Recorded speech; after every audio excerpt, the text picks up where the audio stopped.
Who is king? Merriam-Webster defines a king as a male monarch of a major territorial unit, especially one whose position is hereditary and who rules for life, a paramount chief.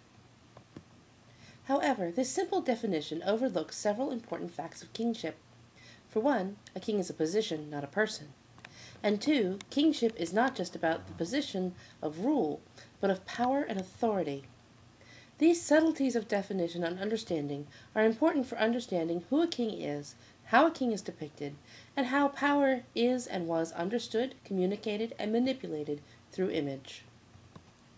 We will be looking later at power imagery and its connections to authority. In this presentation, I want to concentrate on the question of who is a king? What models of kingship are prevalent in the Western world? First, we must put aside the idea of a king as merely a male monarch, ruling over territorial people. A king is a special position, a focal point of authority and power. This focus can be understood in different ways, and the form of kingship takes on different qualities depending on how authority and power are understood and communicated in culture. Let's look at the basis for kingship models in Western culture. Ancient Mesopotamia provides us with two basic understandings of kings and kingship, the god king and the steward king. The earliest model that we have for kingship comes from the Assyrian monarchs, so let's first look at those. Naram-Sin clearly wished to communicate his military might, trampling his enemies as he climbs the great mountain to the triple sun gods. He wears a bull helm, suggesting he is himself connected to the gods. He is showing himself as a god, or is it as a high priest? The bull is a motif connected with virility and plenty, and the bull cult lasted for thousands of years.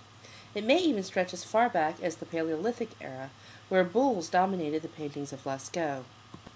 The stele of Naram-Sin clearly shows him as a focal point. In him, the political power of the earth is authorized by Naram-Sin's connection to the divine. The gods have shown favor to him in military victory, and so he has the divine right to rule over people, to make laws, to settle disputes. The king is shown in composite view, making his form unmistakable. He is given a muscular, idealized physique, and the marks of power, weapons, armor, bull helm, beard. He crushes his enemies and is followed by his allies, climbing to the sky where the Near Eastern religions place the deities. He is shown as the largest figure in the scene, a display of hierarchic proportion, where the most important motif in a scene is shown larger to emphasize their significance. The king is the most important person here, a figure of military strength. He rules by the might of his arm and by the authority of the favor of the deities. He may even be himself a deity on earth.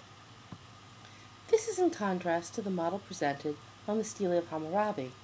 Here, the king Hammurabi stands before the god Shamash and receives the law from the hands of the divine.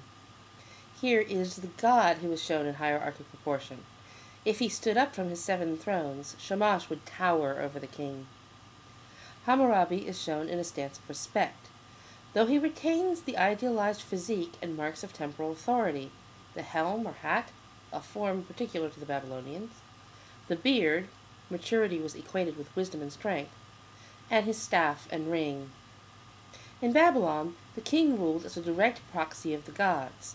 He was the ruler himself, but the guardian or steward of the realm, wielding power according to the will of the deities, separate from himself. Hammurabi is not a god-king, but more of a high priest who can commune directly with the gods.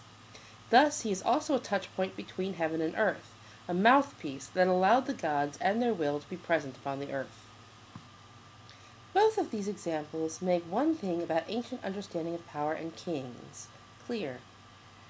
A king is not a specific person, but a point where heaven and earth touch, allowing the divine to be present and active upon the earth. The power and authority of a king is derived from the divine. Even our modern president draws upon this understanding of power, often shown practicing religion and appealing to the divine.